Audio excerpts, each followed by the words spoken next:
हैं। नीलेश जी, मैं आपके पास आना चाहूंगी और कुछ डिफेंस स्टॉक्स की बात करते हैं। हिंदुस्तान एरोनॉटिक्स, मिधानी जैसे कुछ स्टॉक्स हैं जो आज फोकस में है। इस सेगमेंट से, इस डिफेंस स्पेस पर आपकी क्या राय रहेगी, और कुछ स्टॉक्स अगर निकाल सकते हैं हमारे व्यूअर्स के लिए। डिफेंस स्पेस काफी हाल फिलहाल में यहाँ मोमेंटम हमें देखने को मिला है और ये मोमेंटम कैरी फॉरवर्ड होता हुआ नजर आ रहा है। सबसे पहले एचएएल जिसका आपने जिक्र किया, इस पर्टिकुलर काउंटर पे अभी भी अपसाइड में पोटेंशियल है कि ये 4200 से लेके 4400 तक का मुंह दिखा सकता है। हालांकि इन लेवलों पर थोड़ा सा ओवरबॉट ये जरूर हो चुका है, बट मैं कहूंगा कि अगर थोड़ी सी डिप मिले तब इसे लॉन्ग करके चल सकते हैं। या तो बेहतर तरीका ये होगा कि आप इसे स्टैगर्ड वे में खरीदें, टुकड़ों टुकड़ों में इस पर्टिकुलर काउंटर को अपने पोर्टफोलियो में ऐड करें और पोजीशन नजरिया रखें। 4500 तक के भी लेवल हमें यहाँ पे देखने को मिल सकते हैं। 3750 3750 का स्टॉप लॉस रखे, कोई भी डिप मिले तो उस डिप को यूज करना चाहिए एज अ बाइंग अपॉर्चुनिटी। इसके साथ साथ मिरानी, इस पर्टिकुलर काउंटर में भी काफी अच्छा एक बेस फॉर्मेशन हुआ है। शॉर्ट टर्म बॉटम के इंडिकेशन यहाँ पर मिल रहे हैं और इस पर्टिकुलर काउंटर ने आज एक ब्रेकआउट भी दिया है। तो ऊपरी स्तर पर 460 480 तक के लेवल ओपन होते हुए नजर आ रहे हैं। 430 का स्टॉप लॉस रखे मिधानी को भी लॉन्ग करके चल सकते हैं। ठीक है, तो ये राय थी डिफेंस स्टॉक्स पर, मिधानी और एचएएल पर आपके लिए ये राय आती हुई हमारे गेस्ट से। तार स्टॉक्स और सेक्टर्स पर चर्चा हो रही है और इसी कड़ी में कुछ और स्टॉक्स पर भी चर्चा करते हैं। और इन सब के बीच में ज़रा हम देखते हैं आईओसी, अच्छी तेज़ी यहाँ पर हमें नज़र आ रही है और अच्छे वॉल्यूम में ट्रेड होता हुआ इस वक्त आईओसी में। इसके अलावा हम बात करें अगर एनटीपीसी क्या किसी बड़े लक्ष्य की ओर और आगे बढ़ रहा है। अंशुल जी, मैं आपके पास आना चाहूँगा। एनटीपीसी और आईओसी, इन दोनों पर ज़रा राय दीजिए, खासतौर पे एनटीपीसी पर राय दीजिए।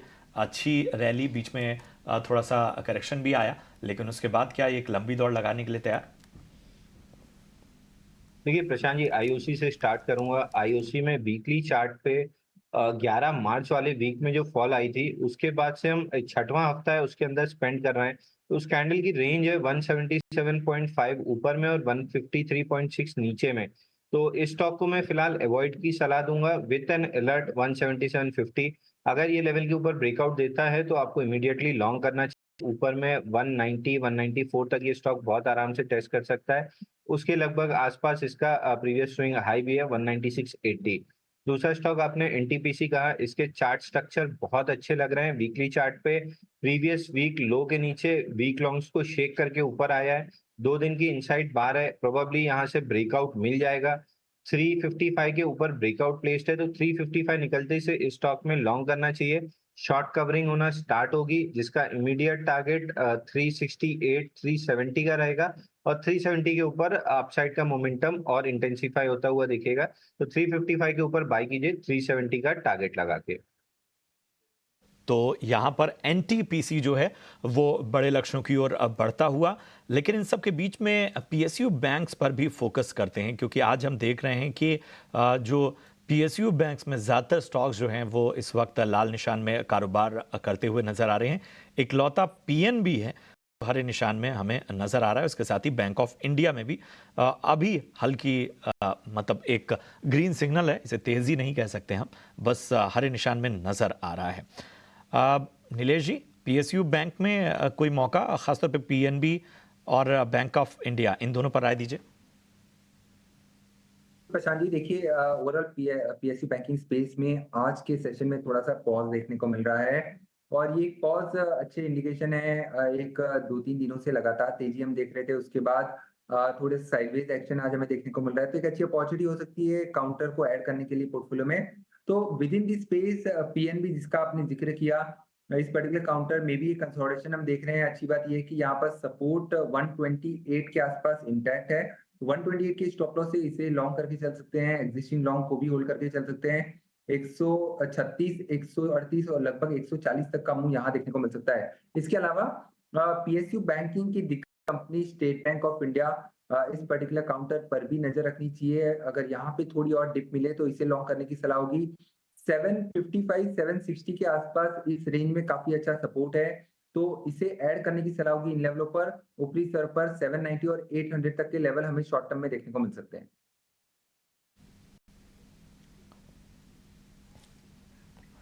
ठीक है, तो ये नज़रिया इन स्टॉक्स पर आपको मिलता हुआ।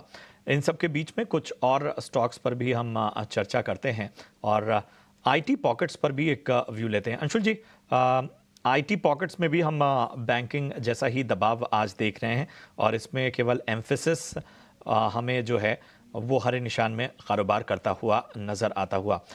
आईटी सेक्टर पर ख़ासतौर पे और चुनिंदा आईटी स्टॉक्स पर आपका नज़रिया क्या है? यहाँ कुछ पसंद आ रहा है क्या आपको?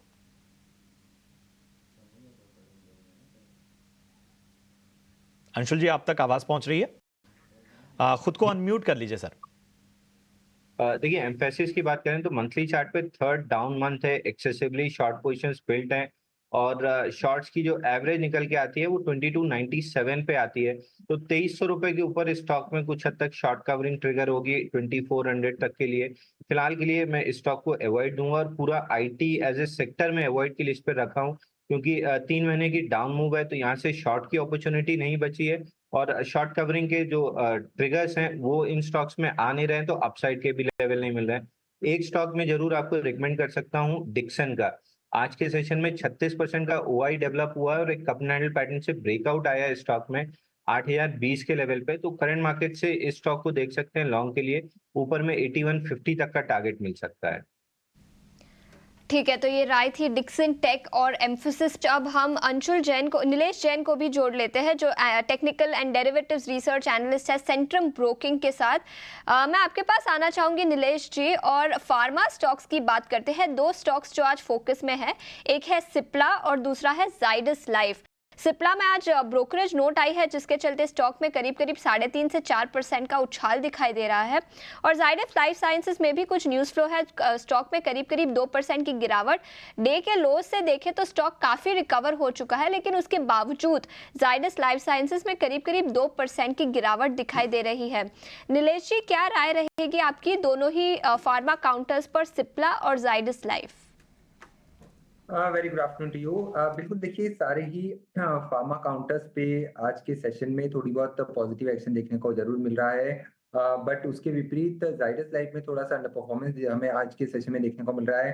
काउंटर में दबाव देखने को मिल रहा है और ये अपने 50 डे मूविंग एवरेज को ब्रेक करता हुआ नजर आ रहा है और 21 डीएमए के वैसे ही नीचे ट्रेड हो रहा है। तो यहाँ पे थोड़ा सा कंसोलिडेशन हम एक्सपेक्ट करके चल रहे हैं। 910 के आसपास का स्टॉप लॉस लगा के अगर किसी के पास लॉन्ग पोजीशन है तो एक बार के लिए बने रह सकते हैं। हो सकता है ये वहां से फिर से रिवर्स होता हुआ नजर आए। उसके विपरीत सिप्ला पर्टिकुलर काउंटर में एक काफी बड़ा उछाल हमें आज के सेशन में देखने को मिल रहा है और काउंटर ने कहीं ना कहीं एक सपोर्ट लिया है 1340-1350 के रेंज में। अब यहाँ से जो पुल बैक है वो एक्सटेंड होता हुआ नजर आ रहा है। 1420 से लेके 1440 तक का पुल बैक हमें सिप्ला में देखने को मिल सकता है। Good price and volume breakout आज के सेशन में देखने को मिल रहा है। तो इस पर्टिकुलर काउंटर में लॉन्ग पोजीशन है तो बने रह सकते हैं। फॉलो अप मूव हमें गोइंग फॉरवर्ड देखने को मिल सकता है। ठीक है, तो ये राय थी सिप्ला पर। आगे बढ़ते हैं। अंशुल जी, मैं आपके पास आना चाहूंगी। 3 स्टॉक्स पर फोकस डालेंगे जो नतीजों के दम पर आज रिएक्ट कर रहे हैं। एक है साइंट डीएलएम, नतीजे कल मार्केट आवर्स के बाद आए थे। करीब 7% की बढ़ोतरी इस काउंटर पर दिखाई दे रही है। इसके साथ ही साथ टाटा एलेक्सी और एमसीएक्स की भी बात करेंगे। अनुमान से कमजोर नतीजे थे जिसके चलते दोनों ही काउंटर्स में आज नेगेटिव एक्शन दिखाई दे रहा है। आपकी क्या राय बनती है तीनों ही स्टॉक्स पर, साइंट डीएलएम, टाटा एलेक्सी और एमसीएक्स? देखिए, साइंट में थोड़ा सा trend on the down side लग रहा है। हालांकि वीकली चार्ट पे एक double bottom kind of formation है, बट आज जिस हिसाब से ऊपर खुला और सेल ऑफ आया है, बहुत कन्विंसिंग ब्रेकआउट नहीं लग रहा है। मैं स्टॉक को अवॉइड की लिस्ट में डालूंगा। नीचे समवेयर अराउंड 700-690 की जोन में मैं वापस से रिव्यू करूंगा, बट फिलहाल के लिए स्टॉक को मैं अवॉइड लिस्ट में डालूंगा। दूसरा, टाटा एलेक्सी में काफी वीकनेस है। स्टॉक में एक फ्लैग का ब्रेकडाउन आया है 7340 ऑड लेवल्स पे। Major support on the downside 6690 का है, तो यहाँ से स्टॉक 6690 तक जा सकता है और अगर वो लेवल नहीं सस्टेन होता है तो फिर स्विंग लो इसमें काफी नीचे है। तो मैं ये कहूंगा कि इसमें अगर ट्रेड करना है शॉर्ट साइड में बनेगा। एमसीएक्स काफी इंटरेस्टिंग लग रहा है और काफी समय हमने रिकमेंड भी किया अपने क्लाइंट्स को in the long side. Daily chart पे एक cup and handle kind of pattern बन रहा है, पूरा राउंडिंग बॉटम। आज के सेशन में गैप डाउन खुला था लेकिन पूरी तरीके से लॉसेस रिकवर करने की कोशिश कर रहा है और प्रोबेबली 1 से 2 दिन में पूरे लॉसेस रिकवर कर लेगा। अभी के सेशन में जो अब तक प्राइस एक्शन बना है वो हैमर कैंडल का बना है जो काफी बुलिश है। तो मैं ये कहूंगा कि आप प्रीएम्प्टिव बाई कर सकते हैं यहाँ पे। 39.75 का आपका इमीडिएट टारगेट रहेगा। 39.75 ब्रेकआउट लेवल है। उसके बाद स्टॉक में मोमेंटम बनना स्टार्ट होगा तो 4200 4250 तक हम जाएंगे। तो स्टॉक में यहाँ से 300 साढ़े 300 रुपए की बहुत आराम से अपसाइड दिख रही है। करंट मार्केट प्राइस से प्रीएम्प्टिव लॉन्ग लेके चलना चाहिए। इसमें केवल एक काम करना है कि स्टॉप लॉस आपको लगाना है 3790 के नीचे। बिल्कुल, तो ये नजरिया इन स्टॉक्स पर आता हुआ अंशुल जी की तरफ से। चलिए कुछ और स्टॉक्स को अपने रडार पर ले आते हैं। और इस दौर में जब समर सीजन है, कंजम्पशन थीम की बात किए बिना बात नहीं बनेगी। तो कंजम्पशन थीम में दो स्टॉक का खास तौर पर सामने ला रहा हूं आपके। एक तो बात करते हैं गोदरेज कंज्यूमर की और दूसरा वोल्टास की। अगर हम गोदरेज कंज्यूमर देखें तो 3.5% से ज़्यादा का उछाल पर और अच्छे वॉल्यूम में ट्रेड करता हुआ। वहीं बात करें अगर हम वोल्टास की तो यहाँ पर 1.5% की तेज़ी है और अपने 52 वीक हाई के ऊपर इस वक्त ट्रेड करता हुआ। तो इन दो स्टॉक्स पर नीलेश जी ज़रा अपनी राय दीजिए। हमने हाल फिलहाल तमाम डेटा सजेस्ट कर रहे हैं कि किस तरह से एसी की बिक्री में उछाल आया है। बताइए यहाँ पर कुछ मौका बन रहा है क्या? सबसे पहले वोल्टास इस पर्टिकुलर काउंटर पे नजर रखेंगे तो पिछले 2 साल में काफी बड़ा राउंडिंग बॉटम फॉर्मेशन बना है इस पर्टिकुलर काउंटर में। और उस राउंडिंग बॉटम का ब्रेकआउट हमें 1300 के लेवल के आसपास का देखने को मिला था। तो ये ब्रेकआउट के चलते जो 2 साल का कंसोलिडेशन है उसके बाद इस प्रकार का ब्रेकआउट डेफिनेटली एक स्ट्रॉन्ग सिग्नल यहाँ पे इंडिकेशन दे रहा है। और ऊपरी स्तरों पर कंजर्वेटिव टारगेट की अगर हम बात करें तो 1550 से 1600 तक के लेवल देखने को मिल सकते हैं। और थोड़े से एग्रेसिव टारगेट 6 टू 8 मंथ्स के पॉइंट ऑफ व्यू से अगर हम बात करें तो लगभग 18 से 2000 तक के भी लेवल ये काउंटर छूता हुआ नजर आ सकता है। तो स्ट्रक्चर काफी पॉजिटिव है। ट्रेडिंग के पॉइंट ऑफ व्यू से ना देखते हुए थोड़ा सा पोजिशनल पॉइंट ऑफ व्यू से इसे रडार पर रखना चाहिए और गिरावट पे खरीदारी करने की सलाह होगी। इमीडिएट बेसिस पे 1500 और थोड़ा पोजिशन तौर पर 1600, 1800 और 2000 तक के भी लेवल यहाँ पे देखने को मिल सकते हैं। इसके अलावा गोदरेज कंज्यूमर प्रोडक्ट इस पर्टिकुलर काउंटर में थोड़ा कंसोलिडेशन जरूर देखने को मिल रहा है। 1150 के आसपास का काउंटर ने सपोर्ट लिया था। अब यहाँ से 1250 और 1280 तक का अपमूव हमें शॉर्ट टर्म में देखने को मिल सकता है। तो एग्जिस्टिंग लॉन्ग में बने रह सकते हैं और थोड़ी सी डिप मिले तो फ्रेश लॉन्ग भी यहाँ पे लेके चल सकते हैं। 1190 का स्टॉप लॉस होगा। तो ये नजरिया इन स्टॉक्स पर इस वक्त नीलेश जी की तरफ